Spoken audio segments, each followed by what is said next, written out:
கமம் என்கின்ற பழந்தமிழ் வார்த்தையில் இருந்து தான் காமம் என்ற சொல் பிறந்தது. கமம் என்றால் நிறைவு, முழுமை என்று அர்த்தம். காதலின் பூரண நிறைவு காமத்தில்தான் முடியும். இதுதான் அர்த்தம். இது இரு பாலினத்திற்கு இடைப்பட்ட ஈர்ப்பு, அதாவது ஆண் பெண் ஈர்ப்பு. மொத்தத்தில் மனிதனுக்கு 3 விதமான விஷயங்களில்தான் ஈர்ப்பு ஏற்படும். 1 பொருண்மை பருப்பொருள் ஈர்ப்பு. 2 உயிராற்றல் ஈர்ப்பு. 3 எண்ண உணர்வு ஈர்ப்பு. முதலாவது, மனிதனுக்கு உணவு உண்ண வேண்டும், ஆடை அணிகலன் அணிய வேண்டும், இருப்பிடம் வீடு வேண்டும் என்ற எண்ணங்கள் ஈர்ப்படும்.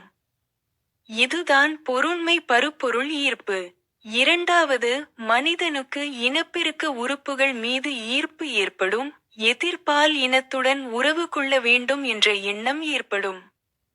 உறவு கொள்ளல், அதாவது கலவியில் ஈடுபட வேண்டும் என்ற எண்ணம் உருவாகும். இதுதான் உயிராற்றல் ஈர்ப்பு. மூன்றாவது, ஒவ்வொரு மனிதனுக்குள்ளும் நான் எனும் எண்ணம் மேலோங்க வேண்டும் என்ற எண்ணம் இருக்கும்.